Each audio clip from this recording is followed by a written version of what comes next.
Hi, Blake from footballboots.co.uk and we're back with a review game to review the brand new Hypervenom Phantom II in the brand new green stripe black colourway. Now this boot is part of the Lightning Storm pack by Nike Football for the start of the 2015-16 season. Neymar will be the only player to wear this boot, and I'm going to see whether this boot is up to standard with the other stock boots on the market such as the Superfly and the Magista Obra. Is it any good? We'll find out in this video.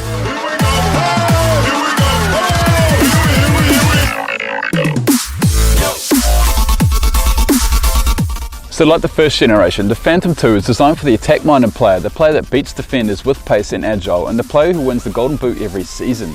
Now this boot is launched as part of Nike's Lightning Storm pack. The new colorway is officially dubbed Green Stripe Black and sits alongside the Total Orange Black edition. Green colors the entire boot in emphatic fashion with touches of black coloring the zigzag pattern on the heel, which is inspired by agility and quick turns. All in all, it's a great template design and colorway. So I'll bring it closer so we're having a closer look at this design. So it's got this zigzag pattern on the base of the upper and on the sole. And it's inspired by the quick turns and agility that wingers and strikers have to beat defenders.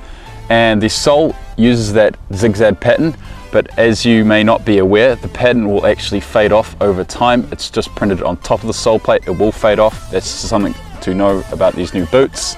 And so a black swoosh logo on the forefoot, another black swoosh logo on the heel, NikeSkin and ACC in black on the heel here.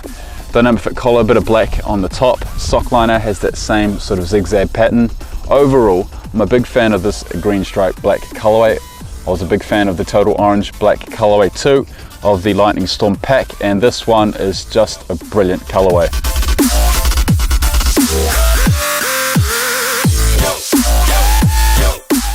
So now featuring the dynamic fit collar, the Phantom II is designed to fit wide-footed players, which is a huge bonus for me, as the Superfly and Obra by Nike were too narrow.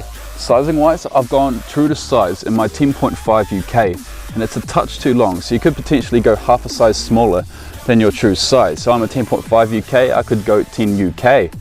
Comfort wise, the upper is thin, while the technologies used locks down my foot in place for a supremely responsive feel and fit. So I'll just get this one laced up quickly. So I've tried the Superfly before and the Obra, and this is the last sock version I've tried, and it is easily the widest of the three. So a couple of the first things I noticed when putting these Hypervenom Phantom II boots on was that the heel has been softened to make your foot slide into the boot a lot easier.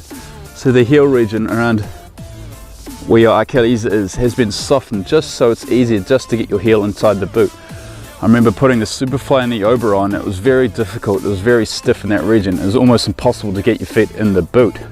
And another touch is that Nike have put the seam of the collar to the side of the boot, because a lot of people were getting blisters in that region, and now they have eradicated that, which is a huge benefit. So I'll just lace this one up and we'll go for a walk and run and see how they feel.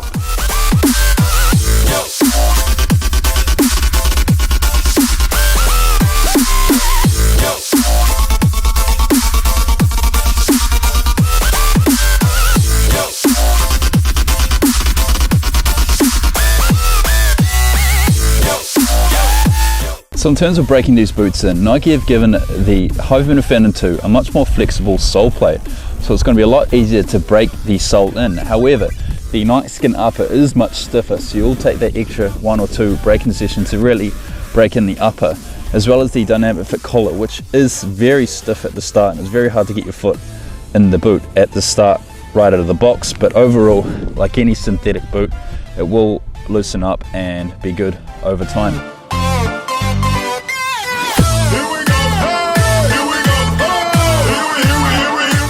So unlike the Superfly and Obra, there are 2 synthetic materials on this boot. You've got NikeSkin covering the entire boot, and you've got FlyKnit on the collar and on the lacing region. So yes, NikeSkin is just featured on the touch zones of the boot, where FlyKnit is just featured in the lacing region and on the dynamic fit collar. In terms of the quality, it's very high quality. It's a lot stiffer than what you'd see out of a first generation Hypervenom Phantom, which I feel is not a bad thing because it helps with durability and a little bit with protection. So overall, a really good quality upper on the Hypervenom Phantom II.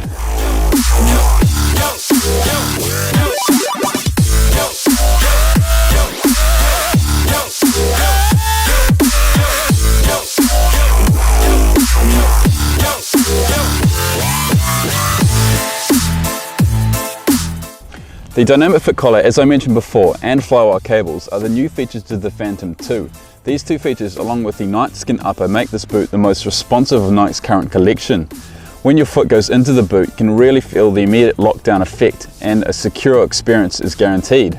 The obvious alternative to this boot is the low-cut Hypervenom finish, which lacks the collar. So the Hypervenom finish has the traditional feel and fit. Neymar will headline this boot along with the likes of Edinson Cavani in the Total Orange edition. Like the Superfly, how a lot of people prefer the Vapor over the Superfly because of it doesn't have the collar. A lot more professionals prefer the traditional low-cut design over the collar boots, but some professionals prefer the collar, and that's a good thing both ways.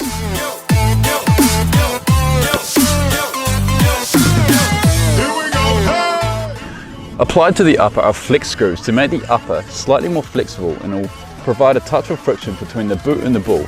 Again, Nike's All Conditions Control coating is applied for more consistent touch in wet and dry conditions. The off-center lacing system provides a very large and clean striking surface. It's going to be very good for your strikers, very good for your wingers and attacking midfielders, players that like to score from long range, and players that just like a natural clean touch when you're striking the ball.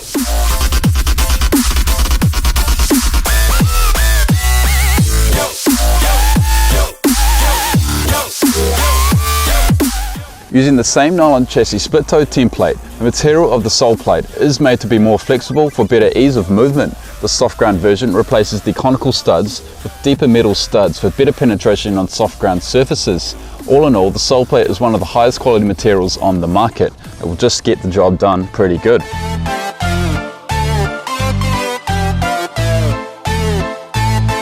So what do we get in terms of weight? It's above the 200 gram mark. This is the soft ground version, so it will be slightly heavier than the firm ground version.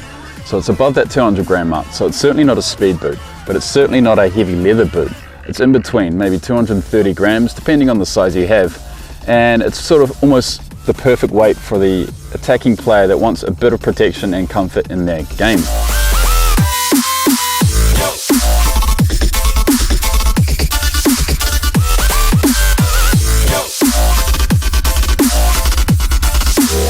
So talking about protection, if you want a boot for protection, you probably wouldn't go for the Hypervenom Phantom II.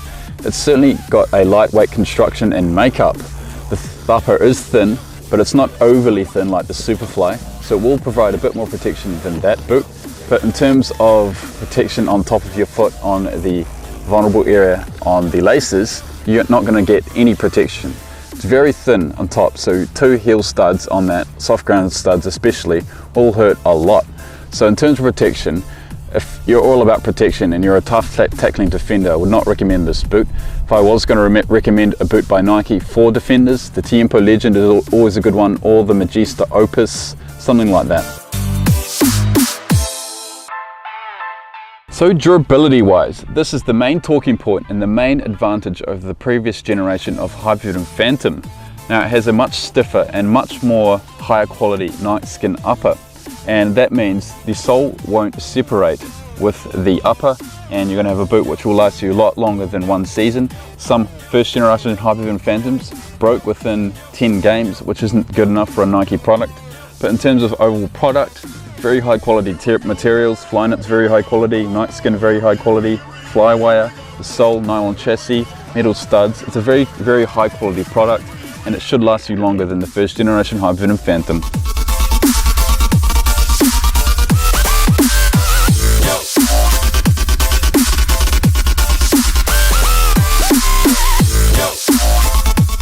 So off-center lacing, a lightweight construction and a very flexible sole makes this boot one of the best options out there for strikers and wingers. Neymar, he prefers the collared version, where you've got players like Harry Kane and Wayne Rooney preferring the Hypervenom finish, the low-cut version, because it has a much more traditional feel. So there's that option always available. But in terms of the lockdown fit, I'm a big fan. Flywire, dynamic fit collar and a stiff NikeSkin upper makes this boot one of the most responsive boots on the market and the most responsive out of Nike's current collection of sock boots. so it's much more responsive than the Mercurial Superfly and the Majesta Obra. In terms of width, it's the widest of these sock boots, and it's the second widest boot of Nike's collection behind the Tiempo Legend. So it's going to be great for wide-footed players like me. Sizing wise, true to size or even half a size down is the way to go.